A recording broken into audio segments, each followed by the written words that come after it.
Kantahin mo to, at pakakasalan kita, pang, aasar ng anak ng tekon. Hinamon niya ang di, napapansing anak ng katulong, ng isang imposibleng kanta. Inasahan niyang mapapahiya ito, pero nang marinig niya ang boses nito, natigilan ang lahat. Isa siyang multo na naglilinis sa mga pasilyo ng isang elite na akademya, kung saan siya ay isang scholarship student na hindi pinapansin. Pagsapit ng 5:00 ng umaga, kumakanta siya sa madilim at walang taong auditorium. Pagsapit ng 7:00 ng gabi, nagma-mop siya ng sahig. Ang buhay niya ay isang tahimik na siklo ng paglilingkod, dala ng patong na bayaran sa ospital ng kanyang ina. At isang salitang binitawan niya nang hindi sinasadya ang sumira sa kanyang katahimikan. Sa harap ng buong klase, pinunit ng tagapagmana ng tekoon sa eskwelahan ang isang imposibleng piyesa ng musika mula sa isang libro at inihagis sa kanya. Kantahin mo to sa eskwela, pangungutya nito, at pakakasalan kita. Inilabas ng mga estudyante ang kanilang mga telepono, handang record ang kahihiyan. Inaasahan nilang masisira siya. Hindi nila alam na binigyan lang nila siya ng sandata. Ang kanyang talento ay isang sikretong nababalot sa buhay ng tahimik na pagtatrabaho. Ngunit ang isang nakatagong talento ay hindi maaaring manatiling tahimik magpakailanman. Naghihintay lamang ito ng tamang sandali upang marinig. Umalingaw ang insulto sa matataas at nasisikatan ng araw ng mga pasilyo ng Montevista Academy. Martes ng umaga, 3 class. Ang class ay adansad ni Sikdori, isang silid na puno ng mga anak ng mga elid ng lungsod. Nakaupo sila, suot ang mamahaling kaswal na damit, tinatalakay ang mga komplikadong komposisyon na may kaswal na kumpiyansa. Sa likurang hanay, si Lara Reyes ay nakaupo ng walang kagalaw-galaw. Ahimik siya. Hindi siya kabilang dito. Si Lara ay isang multo na nakasuot ng luma at segunda, manong unikorme. Naroroon lamang siya dahil sa isang matagal nang nakalimutang scholarship fund, isang pondo na halos hindi sumasapat sa kanyang mga libro. Itinuro ni Ma ang Evelyn Cruz, ang department head, ang malaking screen sa harap ng silid. Nakalagay dito ang sheet music para sa Der Olechi. Ito ang sikat at nagnangalit na arya mula sa Magic Fruit ni Mozart. Ito tanunsyo ni Maang Cruz. Matalas ang kanyang boses, ang tuktok para sa isang koloratura soprano. Ito ay isang pagsubok sa husay ng boses at malalim na emosyonal na kapangyarihan. Kakaunti lang na profesional sa mundo ang tunay na nakakabisa nito. May isang kamay na tumaas. Ito ay kay Marco Imperial. Maang Cruz, sabi ni Marco. Ang kanyang boses ay makinis at amad. Hindi man lang siya abalang tumayo. Kaangmon. Walang high school student na kayang kantahin yan. Puro sigaw lang. Parang pusang nilalagay sa blender. Nagtawanan ng klase. Ito ang tawa ng isang grupo na alam kung sino ang kanilang leader. Si Marco Imperial, ay anak ng isang tekoon. Ang pangalan ng kanyang pamilya ay nakaukit sa galitin ng bagong gimnasiyum. Siya ay matangkad, gwapo, at kumikilos na may kayabangang nagmula sa isang buhay na walang kahirapan. Hindi pa siya kailanman nahindian. Hindi yun sigaw. Isang mahinang boses ang nagsalita mula sa likuran. Lahat ng ulo ay lumingon, tuwangkit-sort na mukha. Sabay. Init na parang sasabog ang mukha ni Lara. Nagsalita siya ng hindi nag-iisip. Agad na binagpawisan ang kanyang mga kamay. Sumimangot ang mga mata ni Marco. Hindi niya alam ang pangalan nito. Kilala niya lang ito bilang babaeng paminsan. Minsan ay nagpupunas ng mga mesa sa kakitera. Ang babaeng nadadaanan niya sa pasilyo na laging nakayuko.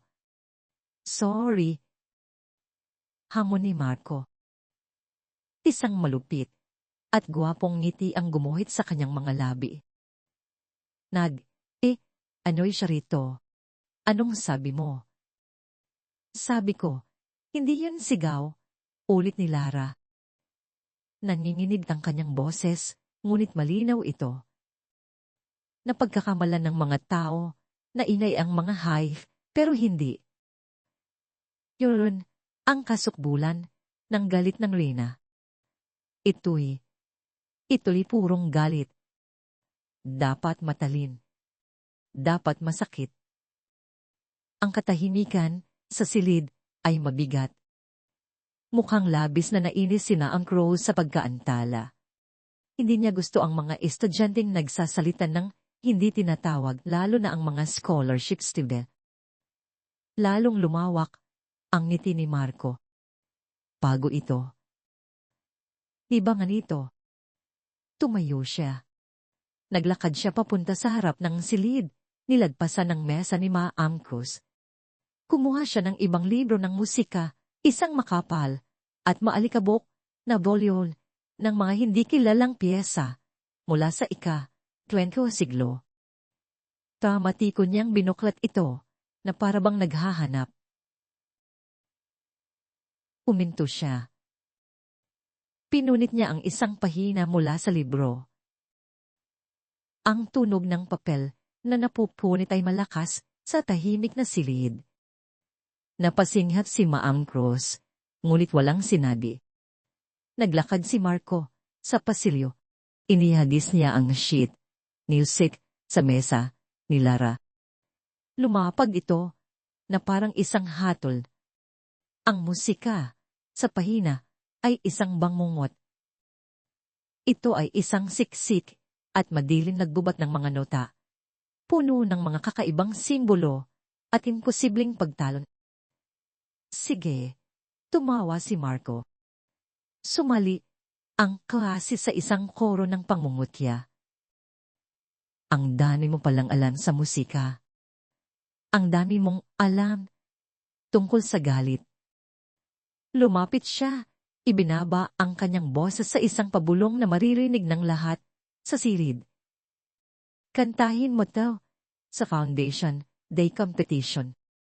Kantahin mo to sa eskwela at pakakasalan kita. Sumabog sa tawanan ang silid. Inilabas ng mga estudyante ang kanilang mga telepono. Sabik na record ang kahihiyan ni Lara. Namumutla ang kanyang mukha.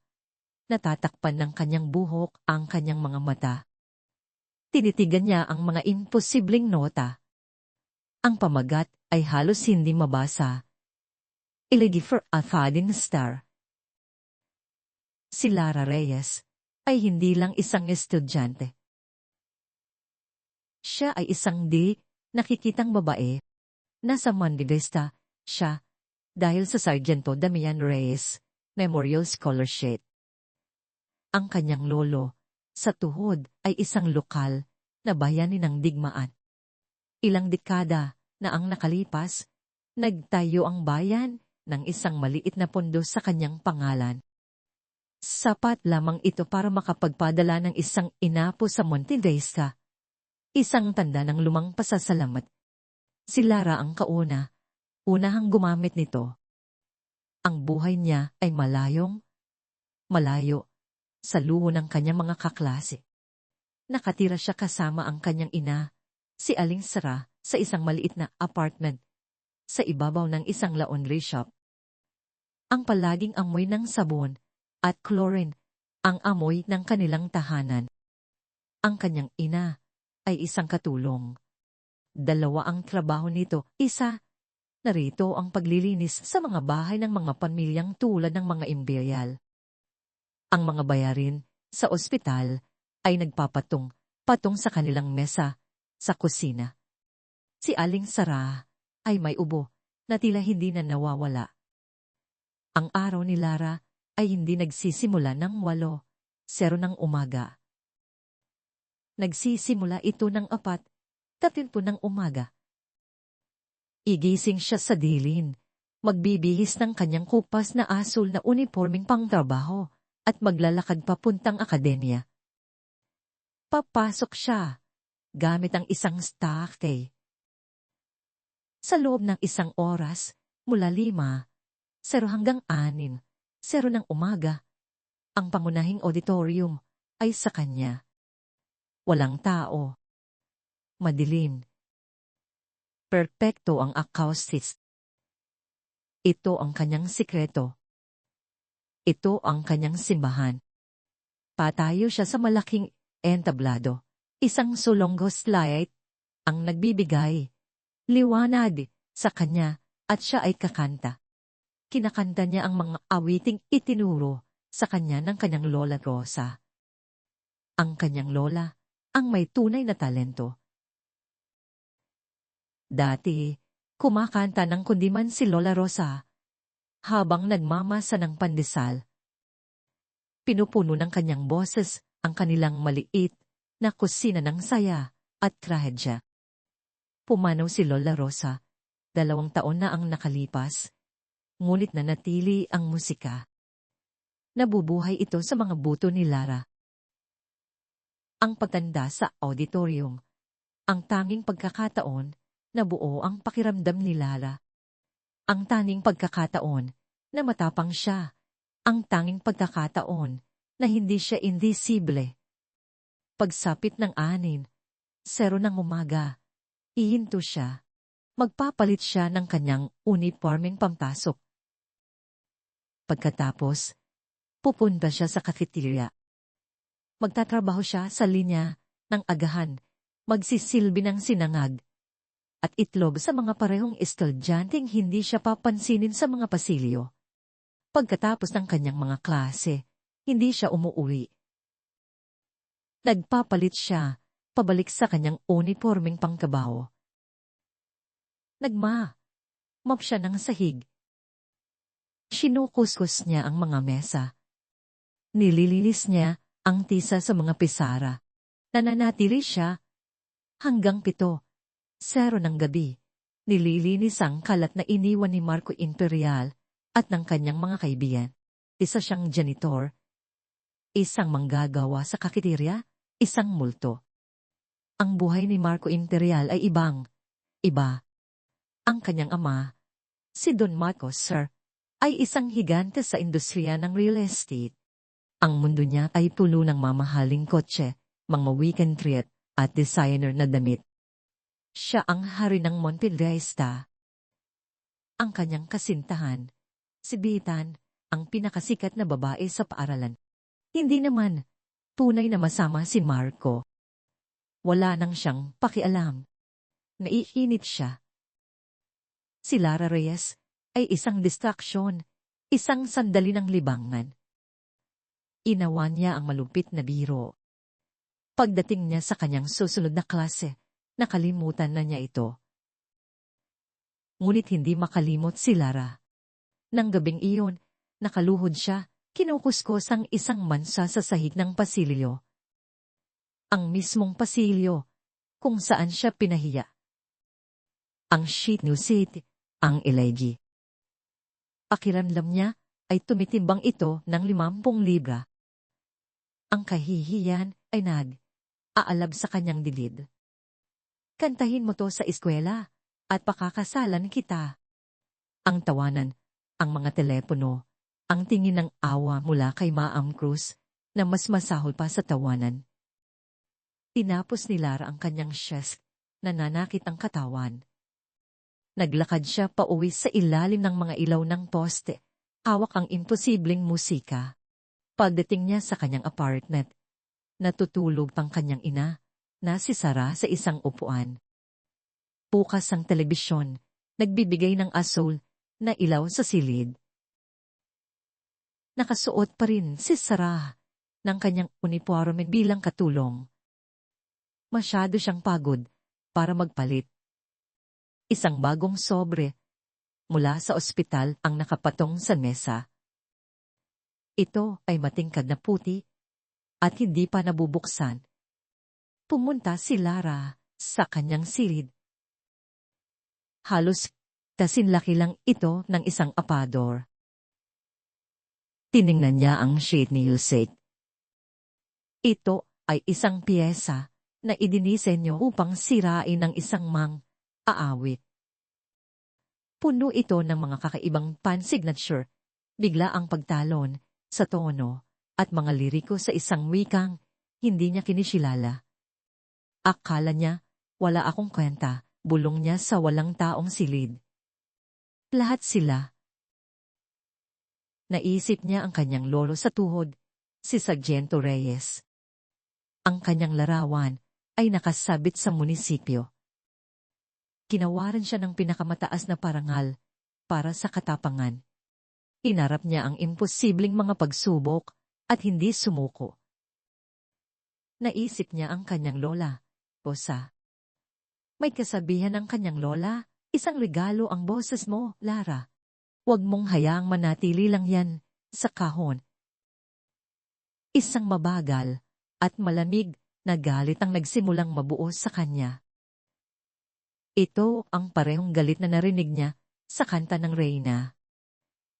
Tiningnan niya muli ang musika. Gusto niyang kantahin ko to. Naisip niya. Akala niya, mabibigo ako. Umupo siya sa kanyang maliit na mesa, binuksan ang kanyang lampara, at nagsimulang magtrabaho. Kinabukasan, ang usapan sa paaralan ay tungkol sa Foundation Day Competition. Isang malaki at eleganteng banner ang nakalatag sa pangunahing bulwagan. The Foundation Day Talent Competition Grand Prize, the Patron Scholarship, a 4-year scholarship to the Schullard Conservatory. Paul at Spencer Speed. Napatingin si Lara sa poster. Ang Schullard Conservatory. Ito ang pinakamahusay sa mundo. Hindi lang ito isang paaralan, ito ay isang pangarap. Isang pangarap na napakalayo kaya't hindi niya ito pinangahasang isipin. Ang scholarship na ito ay hindi lang tungkol sa musika. Ito ay tungkol sa pagtakas. Nangangahulugan ito na wala ng mop ng sahig. Nangangahulugan ito na wala ng mga bayarin sa ospital. Nangangahulugan ito ng isang hinaharap para sa kanya at sa kanyang ina. Nangangahulugan ito na sa wakas ay makakapagpahinga na ang kanyang ina. Nangangahulugan ito na sa wakas ay makikita na siya. Ngunit may problema. Ang signap sheet ay nakapastel sa pinto ng music room at sa ibaba, sa maliit na letra, nakasulat, Security Sponsor, Signature Required. Hindi kailanman pipirma si Ma'am Cruz. Pagtatawanan niya si Lara. Mayroon na lamang isang tao na maaari niyang lapitan, si Sir Bobby Santos. Si Sir Bobby ang isa pang guro ng musika sa paaralan. Kabaligtaran siya ni Ma'am Cruz. Kung si Ma'am Cruz ay matalas, pulido, at moderno, si Sir Bobby ay pagod, at amoy alikabok, at kaping barako. Si Ma'am Cruz ang nagtuturo sa mga elite ng Gransidori. Si Sir Bobby ang nagtuturo ng music appreciation sa mga estudyanteng kailangan lang ng credit. 40 taon na siya sa Montevista. Nakita na niya ang mga henerasyon ng mayayaman at spoiled na bata na dumaan sa kanyang silid. Sawa na siya. Pagod na siya. Nasa likod din siya ng auditorium noong nangyari ang insidente kay Marco Imperial. Narinig niya ang tahimik na pagtataman ni Lara tungkol kay Mozart, at narinig niya ang malupit na sagot ni Marco. Natagpuan siya ni Lara sa kanyang music room, pagkatapos ng class. Ito ay isang maliit at magulong silid sa basement.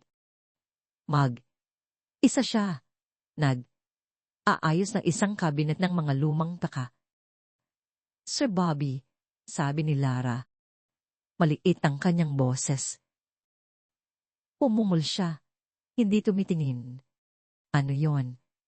Kailangan ko po ng pirma para sa Foundation Day competition.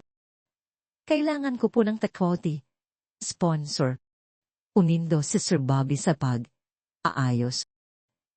Dahan siyang lumingon at tumingin sa kanya. Siya ay isang matangkad na lalaki. Kubana sa katagalan. Malungkot ang kanyang mga mata. Ikaw si Lara Reyes, yung babae sa class ni Ma'am Coase. Opo, sir. Yung babaeng pinusahan ni Marco Imperial.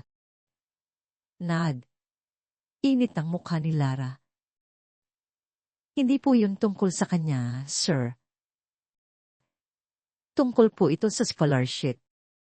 Yung patrons scholarship. Tumawa si Sir Bobby. Isang tuyo at walang katuwaang tawa. Anak, alam mo ba kung ano ang hinihiling mo? Hindi yan para sa mga taong tulad. Uminto siya. Hindi yan para sa isang baguhan. Hindi po ako baguhan, mahinang sabi ni Lara. Oh, talaga? Nagkaroon ka na ba ng mga tutor? Private lessons? Vocal coaches mula sa New York? Hindi po, sir.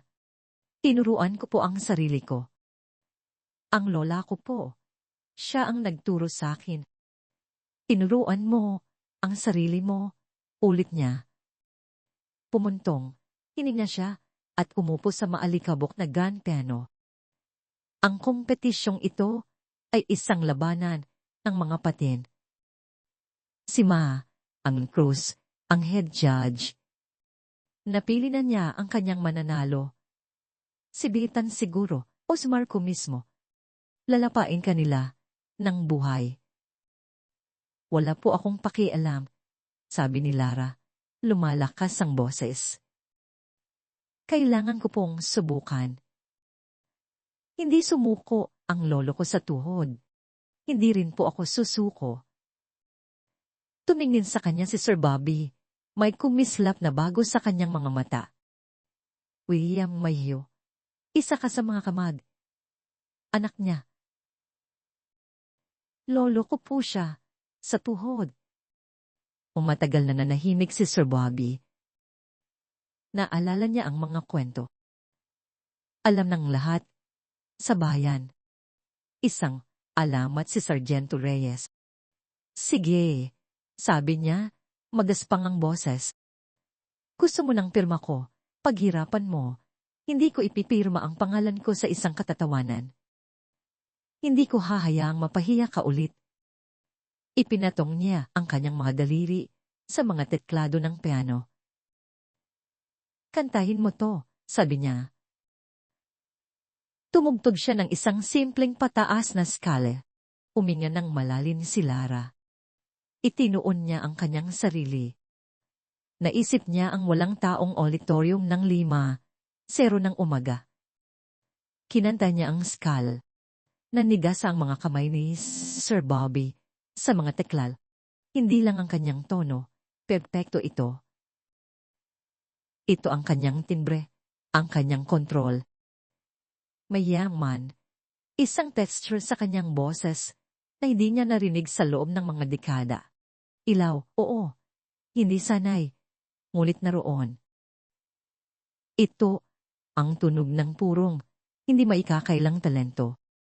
Tumugtog siya ng mas komplikadong serye ng mga nota, isang mahirap na arpegyo. Kinanta niya ito, pabalik ng malang mali. Lumingon siya sa upuan ng piano at tunay na tiningnan siya sa unang pagkakataon. Nakita niya ang gaskadong sapatos, ang kupas na uniforme, ang pagod sa kanyang mga mata, at ang apoy. Diyos ko, bulong niya. Gaano katagal na? Buong buhay ko po, sir. Kumuha siya ng panulat at mabilis na isinulat ang kanyang pangalan sa form. Ang auditions ay sa Biyernes. Hindi lang ako, kasama rin si Maam Cruz at isang guest judge mula sa school board. Ano po nang kakantahin ko? Tanong ni Lara. Tiningnan ni Sir Bobby ang elegy for A Fading Star sa kanyang kamay. Ang piyesang inihagis sa kanya ni Marco. Hindi yan. Sabi niya na nakasimangot. Hindi pa ngayon. Parmasan. Hindi ka nagdadala ng kanyon sa laban ng mga kutsilyo. Nagdadala ka ng isang perpektong talin. Naghalongkat siya sa isang salansan, ang musika. Kumuha siya ng isang simple at magandang piyesa, isang kundiman. Pagsulyo. Ito, sabi niya. Simple, elegante. Walang mapagtataguan. Inaasahan nilang isa kang bata. Ipakita mo sa kanila na isa kang alagad ng sining. Kinuha ni Lara ang musika. Salamat po, Sir Bobby. Huwag mo akong pasalamatan, umul niya. Bumalik sa kanyang mga plaka. Huwag ka lang puwalpak. Naglakad si Lara pauwi. Halos hindi lumalapat ang kanyang mga paa sa semento. Nasa bag niya ang audition form, ang pirma ni Sir Bobby, na isang maliit at madilim na batik ng pag-asa. Hawak niya ang musika para sa pagsuyo. Tahimik siyang pumasok sa kanilang apartment. Ang amoy ng singaw at kimikal mula sa laundry shop sa ibaba ay matapang, ngunit ito ang tahanan. Nasa maliit na mesa sa kusina ang kanyang ina na si Aling Sara, nag-aayos ng isang maliit na bundok ng mga resibo para sa raffle. Ang hindi pa nabubuksang bill ng ospital ay naroon pa rin. Isang puting pating sa dagat ng mga diskwento sa grocery. Late ka, anak, sabi ni Sara. Hindi siya tumingin. May lapis sa likod ng kanyang tainga. Kinailangan ko pong stay, sabi ni Lara. Ibinaba niya ang musika sa mesa. Sa wakas, ay tumingin si Sara. Pagod ang kanyang mga mata na may maitim na bilog sa ilalim. Nakita niya ang sheet music. Ano to? Para po sa isang school competition. Ang Foundation Day event. Competition. Ibinaba ni Sara ang lapis. Lara, wala tayong panahon para sa mga laro. Ang eskwelahan na yon ay para sa kanila. Hindi para sa atin. May trabaho ka. May aaral ka. Hindi po ito laro, Nay. Matatag ngunit malumanay ang boses ni Lara. Ang grand prize, isang scholarship. Isang full scholarship sa Juilliard Conservatory sa New York. Uminto si Sara. Tinitigan niya ang kanyang anak. Juilliard, bulong niya. Ang pangalan ay parang banyaga, tulad ng isang lugar sa mapa na hindi niya mahanap. Kailangan ko pong subukan, Nay. Si Lola Rosa, gugustuhin niyang subukan ko. Tiningnan ni Sara ang kanyang anak. Nakita niya ang parehong matigas na panga na mayroon ng sarili niyang ina, na si Rosa. Nakita niya ang parehong apoy na nasa luma at basag na larawan ni Sargento Damian Reyes sa munisipyo. Ay Lara, sabi ni Sara, nabasag ang boses. Umubo siya, isang tuyo, at malakas na tunog na yumanig sa kanyang payat na katawan. Siyempre, dapat mong subukan. Siyempre dapat. Inilagay ni Lara ang kanyang mga braso sa paligid ng kanyang ina. Okay lang po, Nay, gagawa po ako ng almusal. Hindi, sabi ni Sarah, kumawala. Tiningnan niya ang musika. Ensayo ka. Ako na ang magtitimpla ng kape. Kinabukasan ng umaga. Malamig sa auditorium. Out na kahit ang umaga. Tumayo si Lara sa entablado. Ang solonggos light ay nagbibigay ng maputlang bilog sa paligid niya. Pinuksan niya ang musika para sa pagsuyo. Ito ay isang simple at magiliw na kanta, isang pawit ng pananabik. Nagsimula siyang kumanta. Ang kanyang boses, sa una, ay maliit sa malawak at madilim na espasyo. Kumakanta siya para sa kanyang sarili. Kumakanta siya para sa kanyang ina. Kumakanta siya para sa kanyang Lola Rosa. Hindi niya alam niya sa likuran, sa pinakamadilim na anino ng huling hilera, nakatayo si Sir Bobby. Maaga siyang pumasok, dala ng isang maliit na pag-asa. Nakikinig siya. Ipinikit niya ang kanyang mga mata. Ang kanta ay simple. Ang kanyang boses ay hindi. Ito ay isang malinaw at malakas na kampana. Wala itong artificial na kinis ng ibang mga estudyante ni Ma'am Cruz. Ito ay isang bagay na totoo. Isang bagay na dalisay. 2 beses pa lang siyang nakarinig ng mga boses na tulad nito sa kanyang 40 taong karera. Parehong beses, nasa malalaking entablado sila ng Europa. Umalis siya bago ito matapos, ang kanyang puso ay kumakabog sa isang pakiramdam na hindi niya naramdaman sa loob ng maraming taon. Hindi lang ito pag-asa, ito ay takot. Natatakot siya sa kung ano ang gagawin ni Ma'am Cruz sa batang ito. Dumating ang Beerless. Ang auditions ay ginanap sa maliit at formal na recital room, hindi sa pangunahing auditorium. Ang silid ay puno ng kaba. Ang mga estudyanteng nakasuot ng malulutong at mamahaling damit ay naglalakad sa pasilyo, nagbubulungan. Hawak nila ang mga leather na music folio. Sila ng mga komplikado at pasikat na mga linya. Naroon si Betan, reyna sa tabi ng mga bintana. Siya ang kasintahan ni Marco Imperial. Siya ay maganda, blonde, at isinusuot ang kanyang pribilehiyo na parang isang royal na balabal. Plano niyang kumanta ng isang mahirap at pasikat na Italianarya. Nakita niya si Lara na nakatayong isa sa tabi ng water fountain. Nakasuot si Lara ng kanyang uniforming pampasok. Malinis ito, ngunit ang mga dulo ng manggas ay sira. Sila na. Nakakagulat na pinapayagan pala nilang sumali ang mga staff. Malakas na sabi ni Bea sa kanyang mga kaibigan. Anong gagawin mo? Magmamop ng stage. Nagtawanan ang kanyang mga kaibigan. Yumuko si Lara. Ihinit ang mukha. Inawakan niya ang kanyang iisang piraso ng musika. Lara Reyes, isang boses ang tumawag mula sa pinto. Siya na.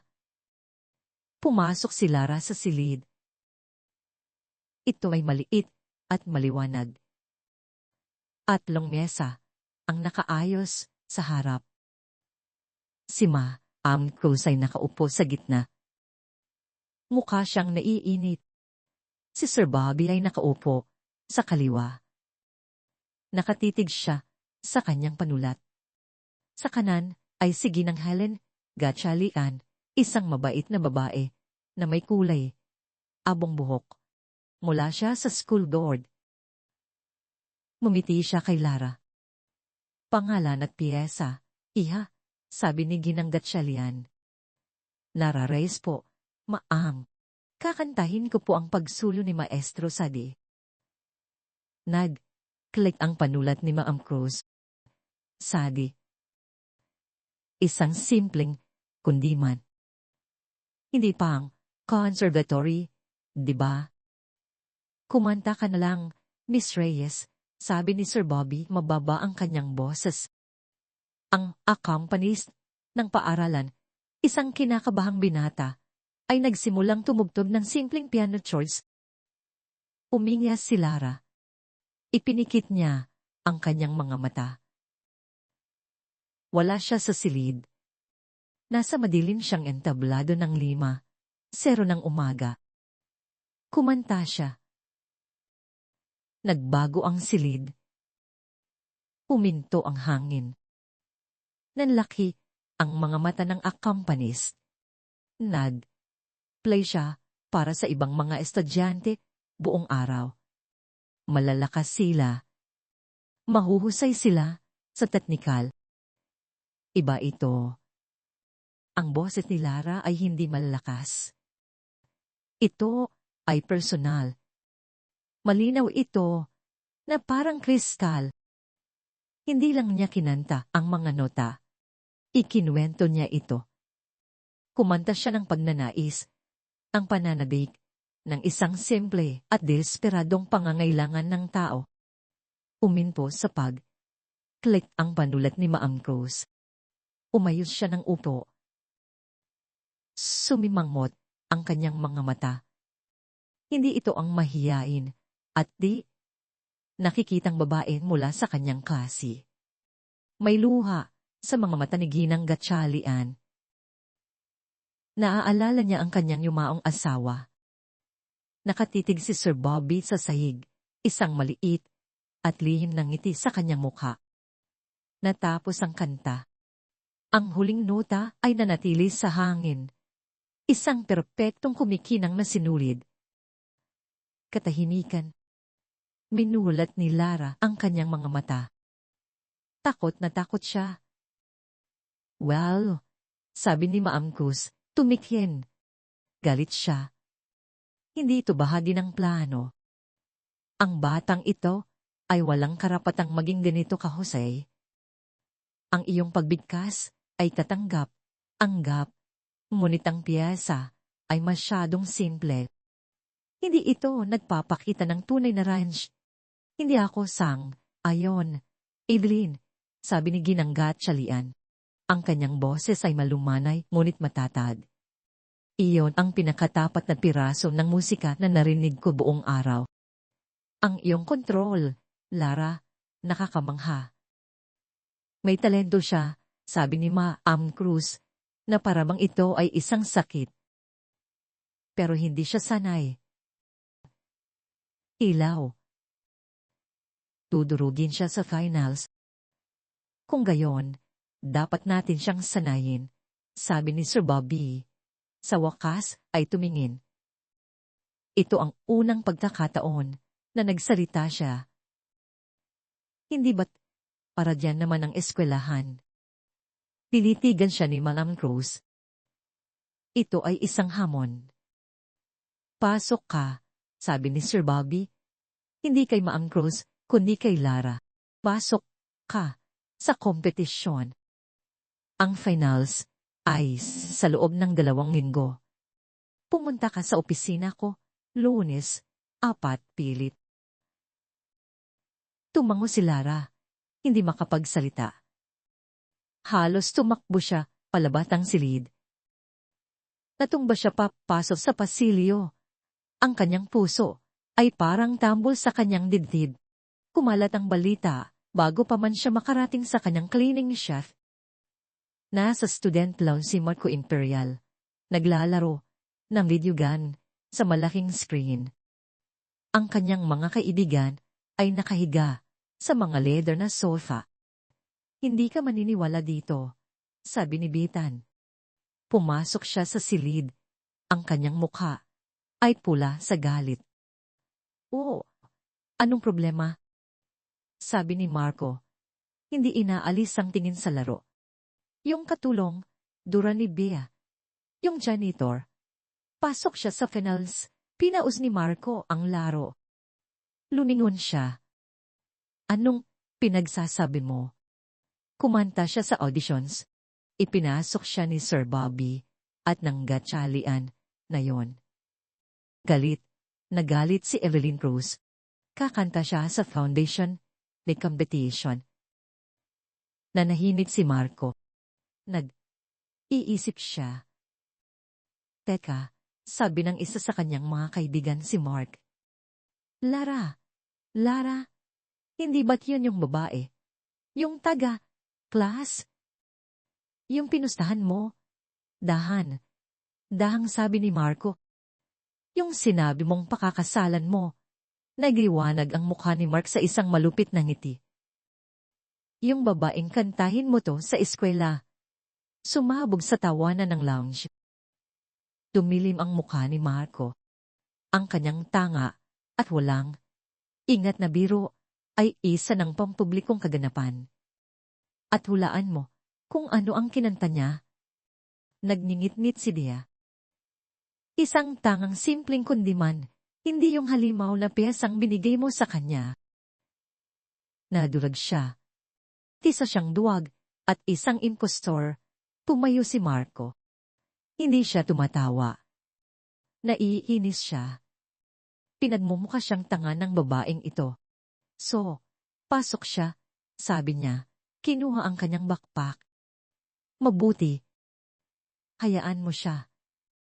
Mas magiging masaya. Panoorin siyang bumagsak. Saan ka pupunta? Tanong ni Bea. Music room, sabi ni Marco. Kasali rin ako sa kompetisyong ito. Tandaan mo, kailangan ko talagang mag-practice. Umalis siya. Hindi lang siya naiinis. May iba pa siyang nararamdaman. Hindi niya matukoy kung ano. Naisip niya ang babae sa class. Ang paraan ng pagtingin nito sa kanya, hindi takot, kundi parang wala. Na parabang wala siya roon. At pagkatapos ang kanyang mahinang boses. Hindi yun. Sigaw. Hindi pa siya kailanman naitanga noon. Lunes ng hapon. Kumatok si Lara sa pinto ng basement office ni Sir Bobby. Pasok. Ungol niya. Ang silid ay magulo. Puno ng mga score, ng musika, maalikabok ng mga instrumento, at mga lumang tasa ng kape. Nakaupo si Sir Bobby sa piano. Magaling ka noong Biyernes, sabi niya. Sapat na para makapasok. Salamat po, Sir Bobby. Huwag mo akong pasalamatan. Pinahiya mo si Maang Cruz. Ayaw niyang napapahiya. Ahabulin ka niya sa finals. Hindi ko po maintindihan. Ang finals ay hindi lang isang talent show, Lara. Ito ay isang laban ng politikal. Gusto ni Maam Cruz na manalo ang kanyang estudyante, si Bea. Pinapaganda nito ang imahe ng kanyang departamento. Ikaw ay isang problema. Isa kang hindi pa napapakinis na hindi kilalang problema. Ano po ang gagawin ko? Huwag ka nang maging hindi pa napapakinis, sabi niya. Itinuro niya ang piano. Mayroon kang 2 linggo. Magtatrabaho tayo. 4, 0 ng umaga sa auditorium para sa boses. 4, 0 ng hapon dito para sa theory. Kakain ka, matutulog, at hihinga ng musika. Yung trabaho ko pong pagiging janitor, hindi ko po pwedeng iwan. Nagpapanik na, sabi ni Lara. Ang nanay ko po. Kailangan namin ng pera. Tiningnan siya ni Sir Bobby. Matigas ang kanyang ekspresyon. Pumuntong, hininga siya. Sige. Kung gayon, mapapagod ka. Magtatrabaho ka mula 4, 0 ng umaga hanggang 7, 0 ng gabi araw-araw. Hindi sumuko si Sargento Reyes. Hindi ka rin susuko. Opo, sir. Tinapik niya ang isang salansan ng musika sa piano. Vocal exercises, skills, breathing techniques. Ubuin natin ulit. yan mula sa simula. Tumangmo si Lara. Ang kanyang mga mata ay nakatutok sa musika. Isa pa, sabi ni Sir Bobby. Kinuha niya mula sa ilalim ng isang tumpok ng mga papel ang isang punit na pahina. Ito ang Elegy for a Fading Star, ang piyesang inihagis sa kanya ni Marco. Saan niyo po ito nakuha? Pulong ni Lara. Natagpuan ko sa basurahan sa labas ng music room noong nakaraang linggo, sabi ni Sir Bobby. Malamig ang kanyang mga mata.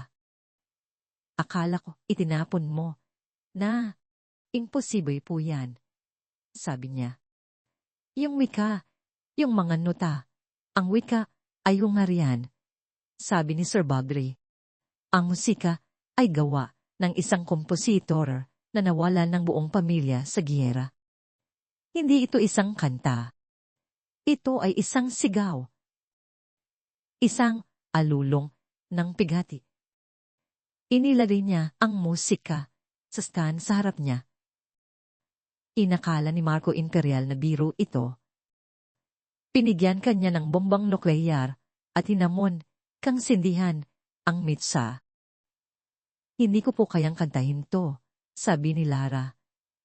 Nakatitig sa siksik at galit na mga nota. Hindi mo kaya. Sang, ayon ni Sir Bobby. Hindi ka pa handa. Masisira ang boses mo sa ikalawang pahina pa lang. Wala ka pang teknik at wala ka pang galit. May galit po ako, sabi ni Lara. Napakahina na halos hindi niya narinig. Tiningnan siya ni Sir Bobby. Nakita niya muli ang apoy. Mababa ang ningas. Mabuti, sabi niya. Gagawin natin ang pagsuyo para sa kompetisyon. Rigteston. Maganda.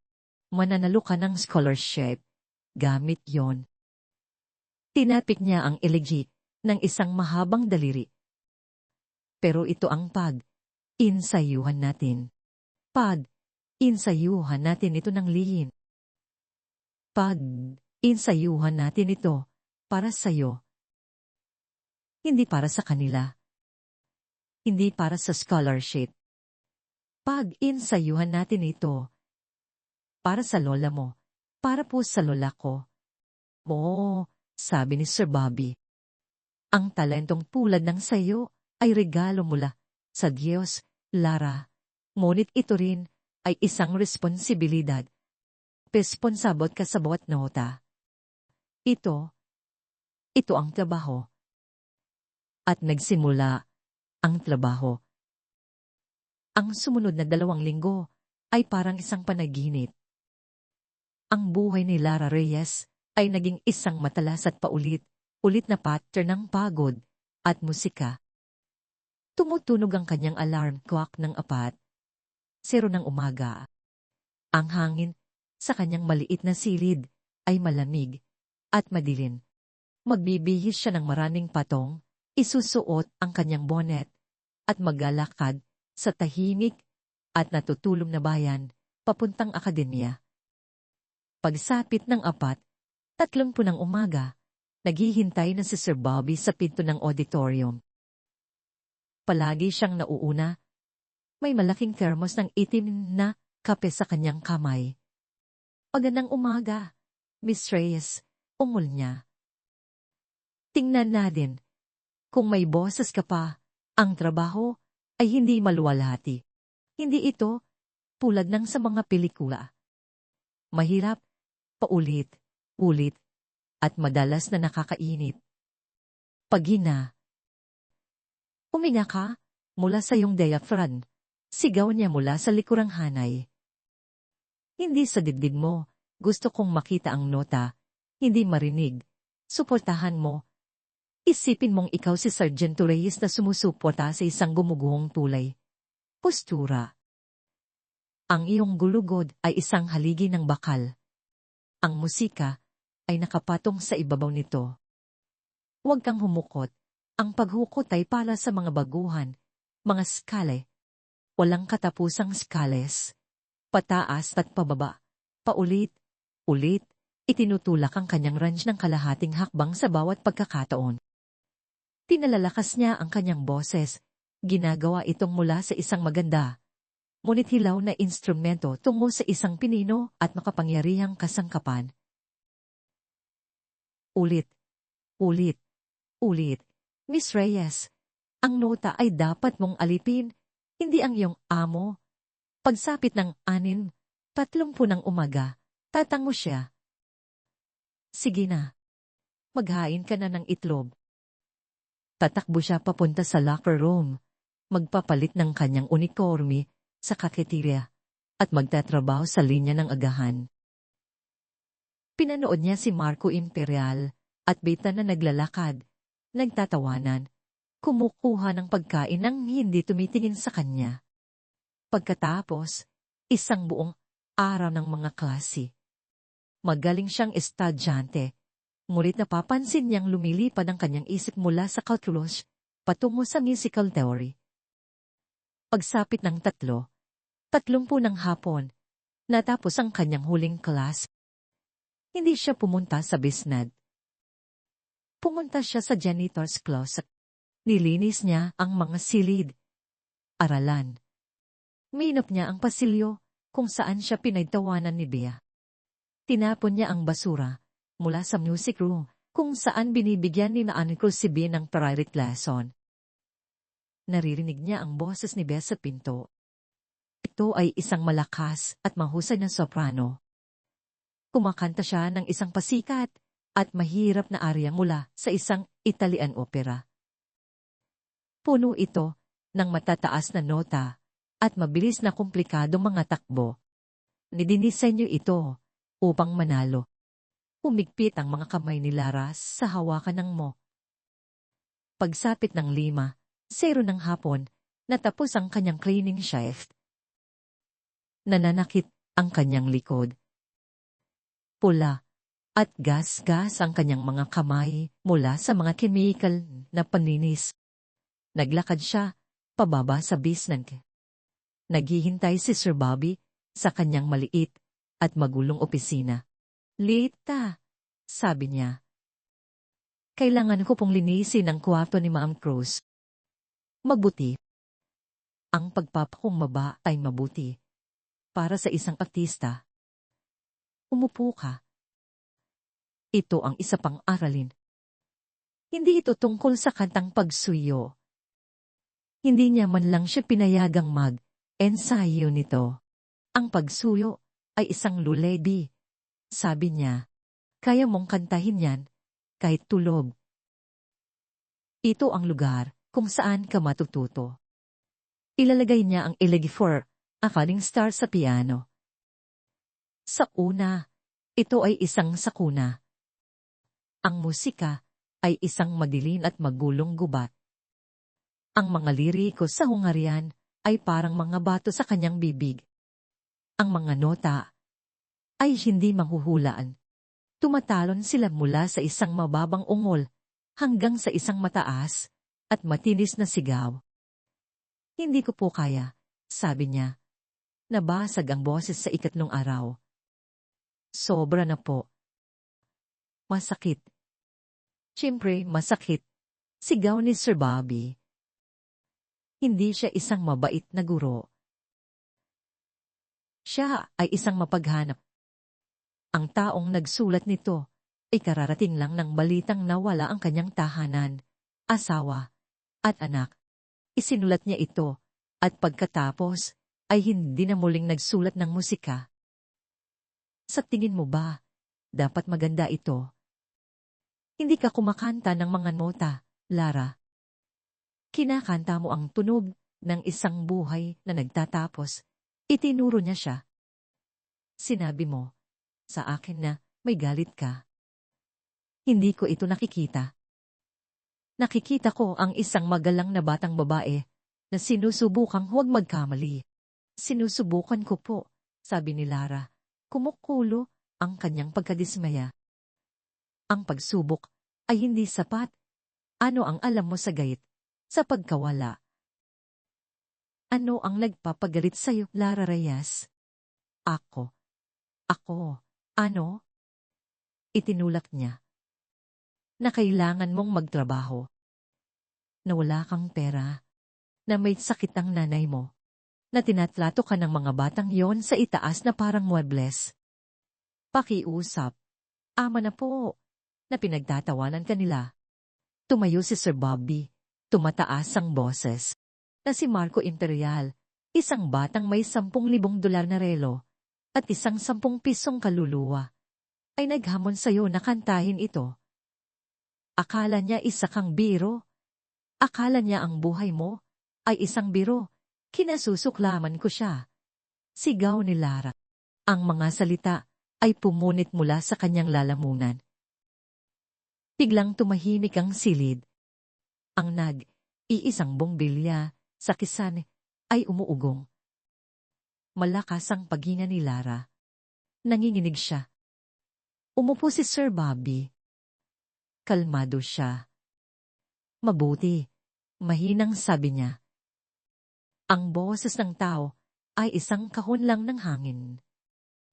Ang emosyon ang gumagawa nitong isang instrumento. Ngayon, tingnan natin ang ikalawang pahina. Tiningnan ni Lara ang musika. Ang mga nota ay hindi na lang mga nota. Sila ay mga salitang masyado niyang kinatatakutang sabihin. Huminga siya. Kumanta siya. Hindi ito isang kanta. Ito ay isang kontroladong sigaw.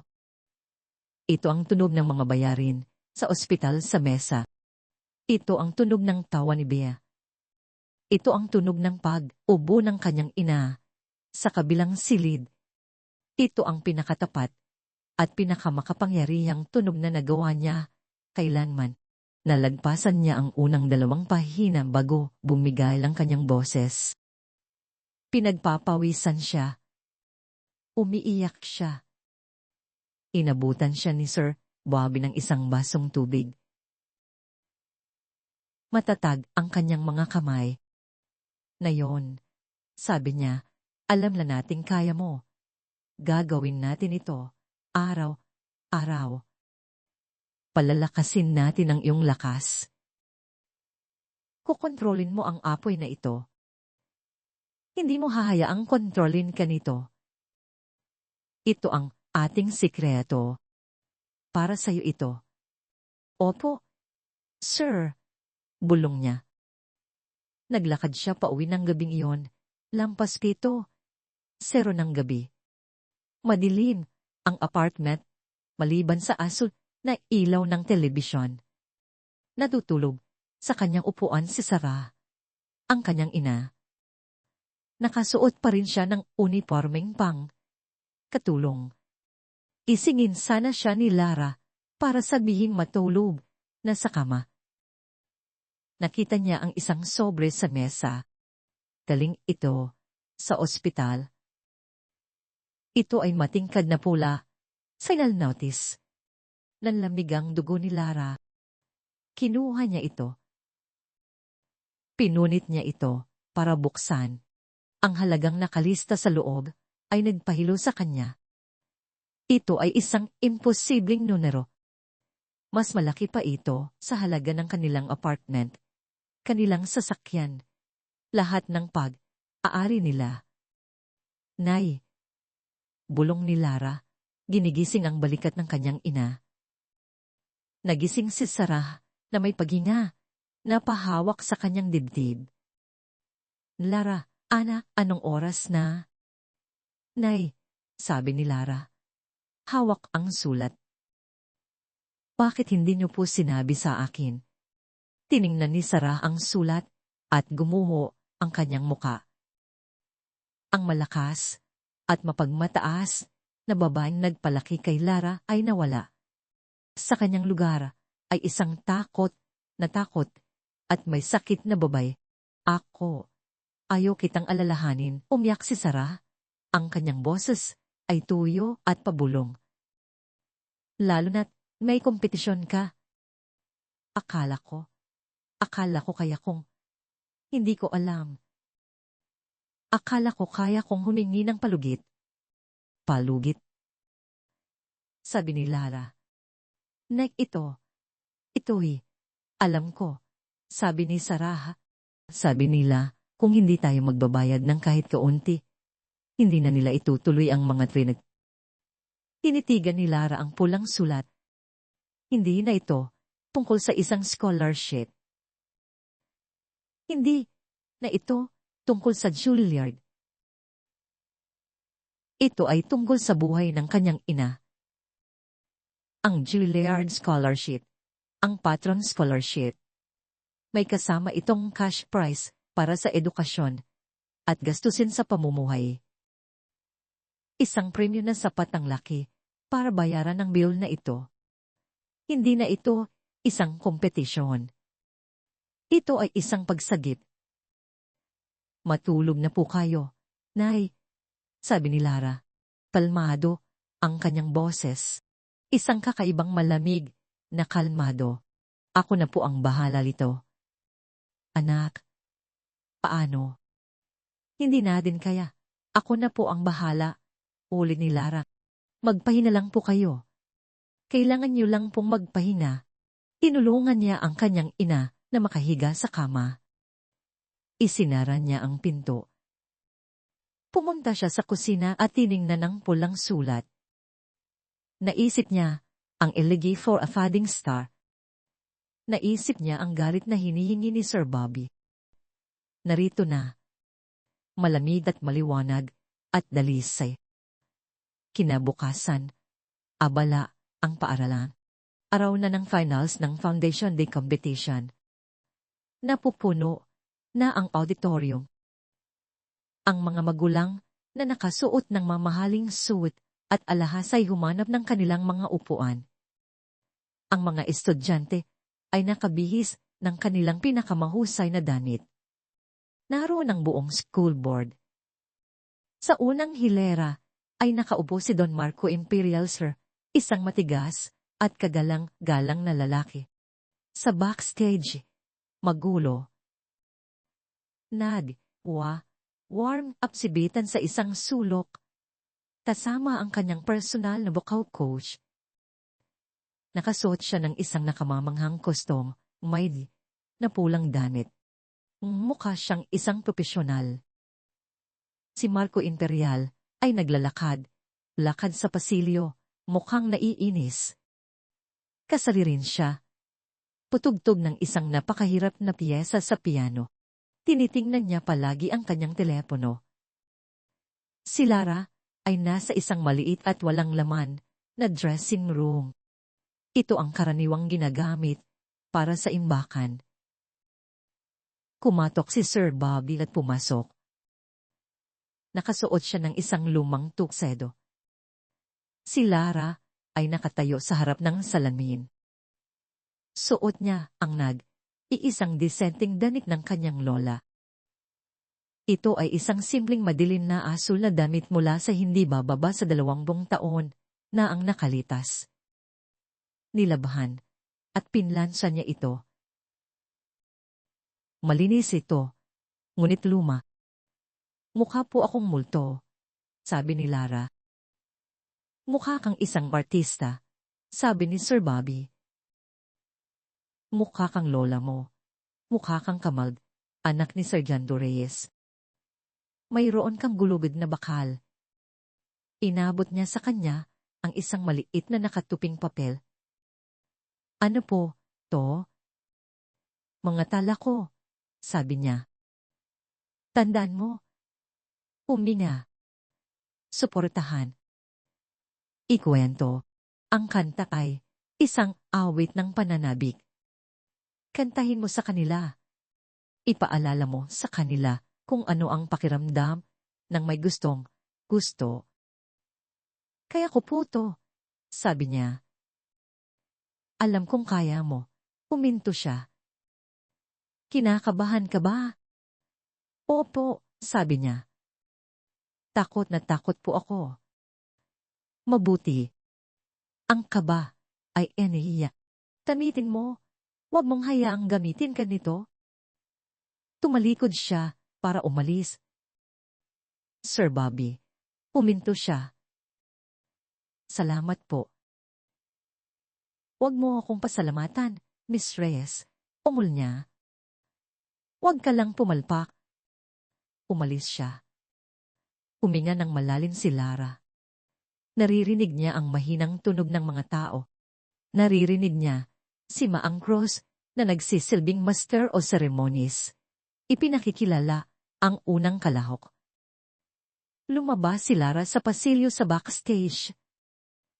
Naroon si Marco Imperial, nakasandal sa pader. Nakita niya siya. Hindi siya sanay na makita siyang nakadress. Hindi rin siya sanay na makita siyang wala sa kanyang uniforme. Aliman sa eskwela o sa pagiging janitor. So, sabi niya, sinusubukang maging kaswal. Itutuloy mo talaga to. Tiningnan siya ni Lara. Hindi na siya ang parehong babaeng inaasar niya sa class. Hindi siya takot sa kanya. Wala siyang kinatatakutan. Oo, sabi niya. Itutuloy ko. Nagulat si Marco sa kanyang kalmado. Inaasahan niyang magiging miserable ito. Yang kantang kakantahin mo. Sabi niya, yung pagsuyo. Simple lang yan. Hindi ka mananalo laban kay Bea sa isang simpleng kanta. Hindi ito tungkol sa pagkapanalo laban kay Bea, sabi ni Lara. Kung gayon, tungkol saan? Naisip ni Lara ang pulang sulat sa kanilang mesa, sa kusina. Tungkol ito sa, kailangan ko lang itong gawin. Tiningnan siya ni Marco. Nakita niya ang maitim na bilog sa ilalim ng kanyang mga mata. Nakita niya ang lakas sa kanyang panga. Ang kuwot ng konsensya na naramdaman niya dati ay isa ng matalim at hindi komportableng pagtusok. Yung biro ko, sabi niya, biglang bumaba ang boses sa class tungkol sa pagpapakasal sa'yo. Naaalala ko, sabi ni Lara. Malamig ang kanyang boses. Kalokohan yon. Naiinit pa ko. Yun ay, hindi na mahalaga, Marco, sabi niya. Mahalaga yon, sabi niya, at nagulat siya sa sarili niyang tindi. Si Bea, sinasabi niya sa lahat. Naghihintay silang lahat. Naghihintay silang makita, kang kantahin yung elegy. Akala nila, isa lang tong malaking dero. Sumimangmot ang mga mata ni Lara. Ano? Sinabi ni Bea, sa lahat, na ang pakakasalan kita na biro ay tungkol sa kantang pagsuyo. Nahinamon kita na kandahin yung simpleng kantang yon, at kung gagawin mo, sinusubukan mo lang makuha ang atensyon ko. Naramdaman ni Lara na nawalan ng dugo ang kanyang muka. Pinaluktot ito ni Bea. Inawan niyang isang kaawa, awang desperadong ado sa atensyon ng isang mayamang lalaki, ang iisang pagkakataon ni Lara. Hindi ako ang pinagtatawanan nila, Lara, sabi ni Marco. Ikaw ang pinagtatawanan nila. Kaitan, awon ng stage manager. You're on deck. Dumaan si Bea sa kanila. Kumakaluskos ang kanyang pulang damit. Wish me luck, Marco, bulong niya. Tiningnan niya si Lara. Try not to get mop water on the stage there. Lumabas si Bea. Naiwan si Lara sa pasilyo. Umalik ang malamig na galit mula sa basement. Nakita ni Marco ang itsura ng kanyang mukha. Lara, I'm sorry. Lara Reyes, tawag ng stage manager. You're next. Tumingin si Lara kay Marco. Gusto mong marinig ang elegy for a budding star? Ulong niya. Wala kang ideya sa hinihiling mo. Tumalikod siya at naglakad papunta sa entablado. Iniwan siyang isa sa pasilyo. Pumasok si Bea sa entablado, sa isang alon ng palakpakan. Kumikinang ang pulang damit. Mukha siyang isang bituin. Kinakanta niya ang isang moderno at napakakumplikadong piyesa na pinili ni Maam Cruz upang itampok ang kanyang teknikal na husay. Puno ito ng mabilis na staccato notes at bigla ang pagtalon. Si Bea ay isang perpektong makina. Nakuha niya ang bawat nota. Perpekto ang kanyang tono. Ang kanyang timing ay parang robot. Ito ay isang makinang napagtatanghal. Ito rin ay ganap na walang laman. Walang puso. Ito ay isang sili lamang ng mahihirap na tunog. Natapos siya, nag-post ng gamatiko. Ang mga manonood na binubuo ng mga kaibigan ng kanyang mga magulang ay sumabog sa malakas at magalang na palakpakan. Si Maam Cruz, sa mesa ng mga hurado, ay naangiti. Yumuko si Bea at umalis sa entablado. Dumaan kay Lara. Good luck! Bulong ni Bea, puno ng yelo ang kanyang boses. Try not to board them to date ko tatan kikuloli. At ngayon, umalingaw ngawang boses ni Maam Cruz, ang ating huling kalahok, si Miss Lara Reyes. Kakantahin niya ang pagsuyo ni Sadi. Ang kanyang tono ay mapanghamak. Lumabas si Lara. Agad ang pagbabago. Pagkatapos ang kumikinang na pulang damit, ang simpleng madilim na asul na damit ni Lara ay nanmukha siyang isang anino. Mukha siyang maliit at simple. Isang bulungan ang dumaan sa mga manonood. Ito ang anak ng janitor, yung pinagbiruan ni Marco Imperial. Naglakad si Lara sa gitna ng entablado. Hindi siya tumingin sa mga manonood o sa mga hurado. Sinimulan ng accompanist ang malumanay na tsuds ang kantang pagsuyo. Umina si Lara. Naisip niya ang mukha ng kanyang ina. Ang pulang sulat, ang malupit na bulong ni Bea, ang mga salita ni Marco. Ikaw ang pinagtatawanan nila. Malambot ang musika. Kinanta ni Lara ang unang nota, ngunit may mali. Manipis ang kanyang boses. Nanginginig ito. Akot, natakot siya. Ang bigat ng bayarin sa ospital, ang pagod, ang kahihiyan, lahat ito ay bumabagsak sa kanya. Huminga ka. Narinig niya ang boses ni Sir Bobby sa kanyang isip. Ikwento mo. Sinubukan niya ang pangalawang linya, ngunit pumiyok ang kanyang boses. Isang maliit na naririnig na pagbasag. Sa mga manonood, nagsimulang magbulungan ng mga kaibigan ni Bea.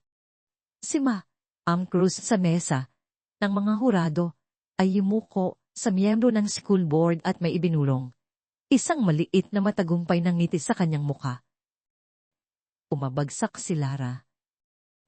Tumingin siya. Malabo ang kanyang mga mata sa takot. Nakita niya si Marco. Sa ikatlong hilera, maputla ang mukha. Hindi siya tumatawa. Mukha siyang nahiya. Nakita niya si Sir Bobby sa likuran, nakatayo sa tabi ng pinto. Nakatitig siya sa sahig. Ang kanyang mga balikat ay bagsak, talunan. Naniwala siya sa kanya at binibigo niya ito. Ang iisang iisip na yon ay humiwas sa takot. Hindi ko hahayaan. Ang accompanist ay mas mahinang tumutugtog. Sinusubukang tulungan siya. Itinaas ni Lara ang isang kamay. Huminto ang pianista sa pagtugtog. Ang auditorium ay naging tahimik na parang patay. 1,000 tao ang nagpigil ng hininga. Pinahinto ni Lara ang palabas. Sinimulang tumayo ni Maam Cruz. Miss Reyes, mayroon bang? Paumanhin po, sabi ni Lara. Ang kanyang boses ay mahina, ngunit malinaw, at pumabot ito sa lahat. Hindi ko po kayang kantahin ang kantang ito. Isang singhap ang dumaan sa mga manonood. Ito na ang huling kahihiyan. Sa gilid ng entablado, ngumiti si Bea. Hindi ko po kayang kantahin ang kantang ito, ulit ni Lara, mas malakas ang boses. Hindi dahil hindi ko ito alam, kundi dahil hindi ito ang katotohanan. Galit na galit sina Cruz. Miss Reyes, kakantahin mo ang iyong napiling piyesa o ikaw ay madidiskwalisi. Kung gayon, disqualified na po ako, sabi ni Lara. Lumingon siya, ngunit hindi para umalis. Naglakad siya papunta sa accompanist. Yumuko siya at may ibinulong. Tiningnan siya nito. Nalalaki ang mga mata sa gulat. Umiling siya. Wala akong musika para diyan. Hindi ko kaya. Okay lang, bulong ni Lara. Hindi ko kailangan. Naglakad siya, pabalik sa gitna ng entablado. Hindi na siya isang multo. Isa siyang sundalo.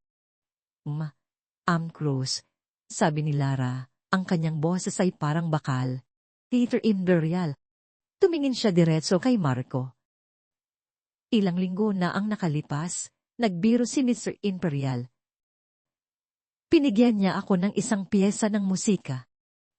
Hinamon niya akong kantahin ito. Sinabi niya sa akin na kung kakantahin ko ito sa eskwela, pakakasalan niya ako. Sumabog ang mga manonood. Ang mga buluman ay isang dagundong. Lumubog si Marco sa kanyang upuan, iinit ang mukha. Si Don Marco, Sir, sa unang hilera, ay lumingon at tinitigan ang kanyang anak na may yelo sa kanyang mga mata. Isang biro lang yon. Patuloy ni Lara. Ang kanyang boses ay humihiwa sa ingay. Isang malupit na biro. Siya at ang kanyang mga kaibigan at kayong lahat ay inakalang ang isang babaeng tulad ko, isang babaeng mob ng inyong mga sahig, ay hindi kailanman makakakanda nito. Akala ninyo, isa akong biro. Huminga siya ng malalim at nanginginig. Siya ay perpekto at nakakatakot na tahimik. Ama siya, sabi niya. Ito ay isang imposibleng piyesa ng musika. Ang tawag dito ay Elegy for a Cutting Star. Tungkol ito sa galit at pagkawala at pighati. Ipinikit niya ang kanyang mga mata. At ito na lang ang natitirang kanta na maaari kong kantahin. At pagkatapos, ay kumanta siya, a cappella. Walang musika, wala kundi ang kanyang boses sa tahimik na auditorium. Hindi ito pagsuyo. Hindi ito maganda. Ito ay isang mababa at malalim na nota, isang tunog na tila nagmula sa lupa. Ito ang elegy. Ang unang tunog ay napakagulat, napakapuno ng sakit, na napapiksi ang mga tao sa unang hilera. Namutla ang mukha ni Cruz. Hindi ito musika. Ito ay isang paglabag. Si Sir Bobby sa likuran ay tumayo. Ang kanyang kamay ay nakahawak sa door frame. Nanlalaki ang kanyang mga mata. Sinabi niya sa kanya na hindi pa siya handa. Kinanta ni Lara ang tungkol sa nawalang tahanan. Ang kanyang boses ay hindi isang malinaw na kampana. Ito ay isang hilaw, makapangyarihan, at sugatang bagay. Ito ang ubo ng kanyang ina. Ito ang pulang sulat mula sa ospital.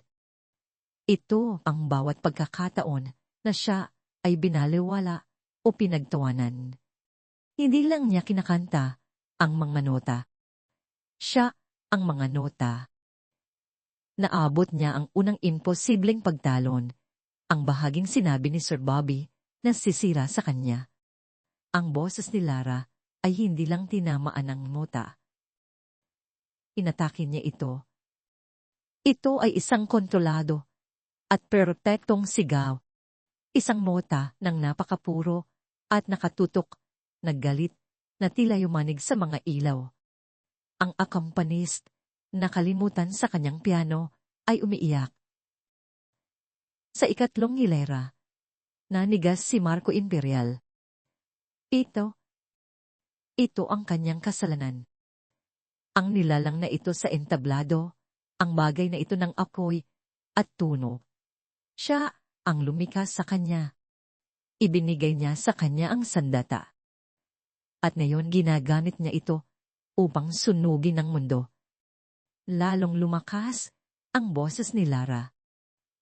Nasa puso na siya ng piyesa ang bahaging isang siksik at madilim na gubat ng pighati.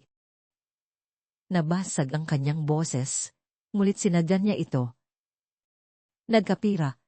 Piraso ito, isang perpektong salamin ng sirang puso ng kompositor. Hindi ito isang batang babae na kumakanta. Ito ay isang babaeng nasisira. At ito ang pinakamaganda at pinakanakakatakot na bagay na nakita ng sinuman sa silid na iyon. Naabot niya ang huling bahagi. Ang musika ay humihini ng isang malambot at papawalang nota. Ngunit hindi nawala si Lara. Tinipon niya ang bawat huling hininga. Naisip niya ang kanyang lolo sa tuhod si Sargento Reyes. Naisip niya ang kanyang lola, Rosa. Naisip niya ang kanyang ina. Kinanta niya ang huling nota. Hindi ito isang bulong. Ito ay isang dagundong, isang tuloy at malinaw na nota ng purong pagsuway. Ito ang mota ng reyna ng gabi. Ito ang nota ng isang mandirigma.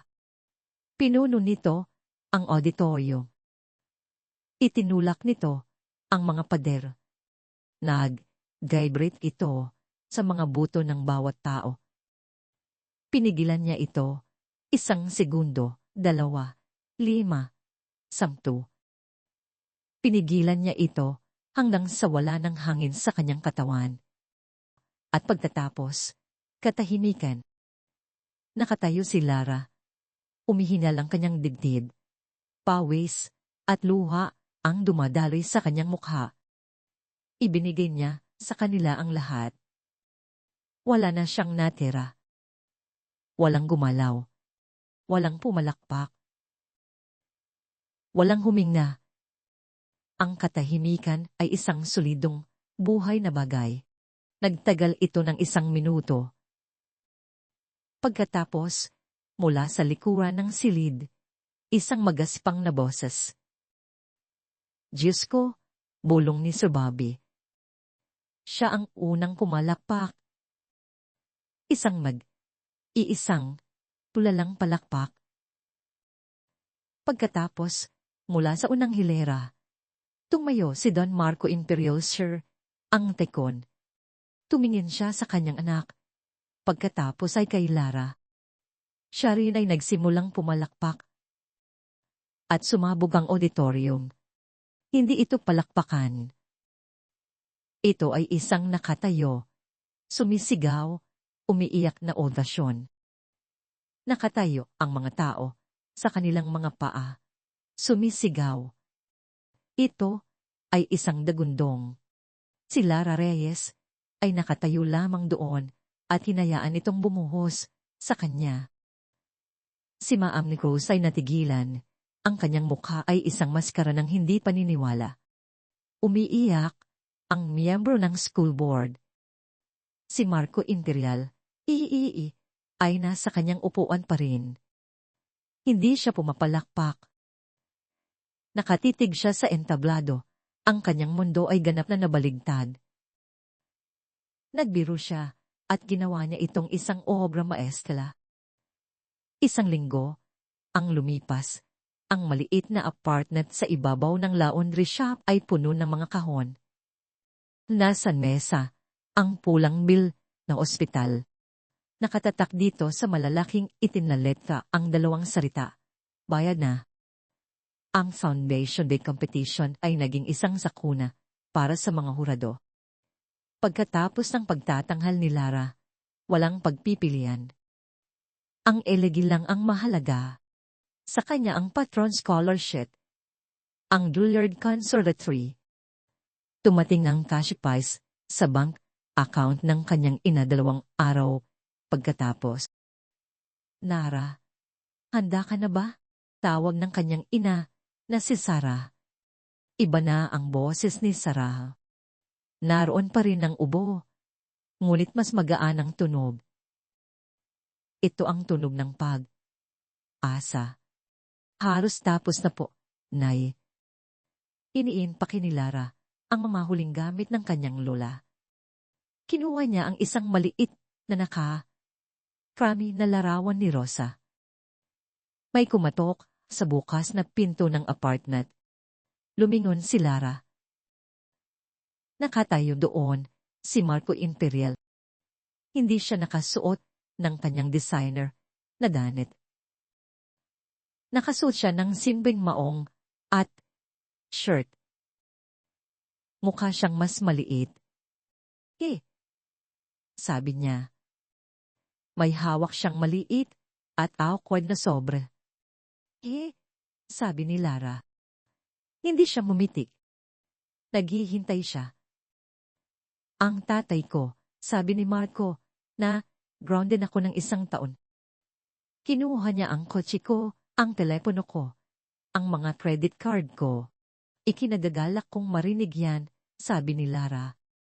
Hindi, huwag kang maging ganyan, sabi ni Marco, nakatingin sa kanyang sapatos. Ito ang unang matalinong bagay na ginawa niya.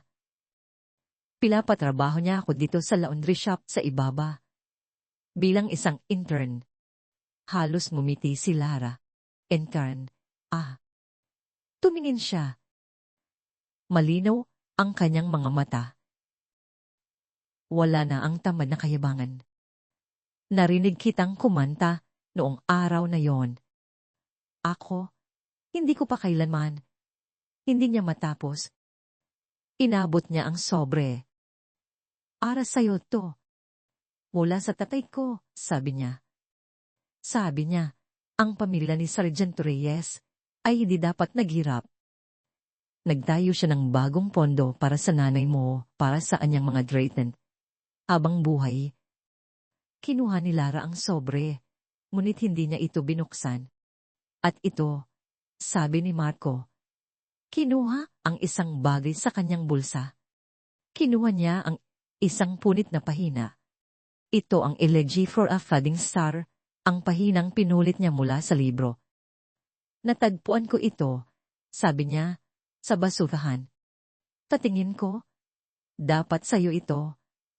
Tiningnan ni Lara ang imposibleng musika. Tiningnan niya ang batang lalaki sa harap niya. Marco, sabi niya. Hindi kita pakakasalan. Isang maliit at tunay na ngiti ang sumilay sa mga labi ni Marco. Sabi niya. Magaspang ang boses. Alam ko. Sa tingin ko, hindi ko kakayanin. Kinuha ni Lara ang musika mula sa kanya. Good luck, Marco Imperial. Sabi niya. Good luck, Lara Reyes. Sagot niya. Tumalikod siya at bumaba sa hagdan. Nakatayo si Lara sa walang laman na silid. Narinig niya ang busina ng kotse. Si Sir Bobby. Ihahatid niya sila sa airport. Naghihintay ang New York. Inilagay niya ang musika sa kanyang bag. Huling sulap niya sa maliit at masikip na apartment. Naisip niya ang walang taong auditorium ng 5:00 ng umaga. Ang ghost light, ang katahimikan. Ang kanyang talento ay isang sikletong nababalot sa buhay ng tahimik na pagtatabaho. Ngunit ang isang nakatagong talento ay hindi maaaring manatiling tahimik magpakailanman. Ngumiti si Lara Reyes. Kinuha niya ang huling kahon, pinatay ang ilaw, at isinara ang pinto. Oras na para marinig. At dito natin iiwan si Lara, papunta sa New York. Dala ang damit ng kanyang lola at ang awit ng pagsuway na nagbago sa kanyang buhay. Sana ay naging magandang takas ang kwentong ito kung ikaw man ay nagpapahina na para sa gabi o naglalaan lang ng tahimik na sandali para sa iyong sarili. Anong bahagi ng paglalakbay ni Lara ang pumatak sa iyo? Iwan ng komento sa ibaba. Gusto kong basahin ang inyong mga iniisip. At kung gusto mong maging bahagi ng komunidad na ito, mangyaring like at mag-subscribe. Itinapaalam nito sa amin na nariyan kayo at nakikinig at tinutulungan kaming ipagpatuloy ang mga kwentong ito. Salamat sa pagsama ninyo sa akin sa pagkakataong ito.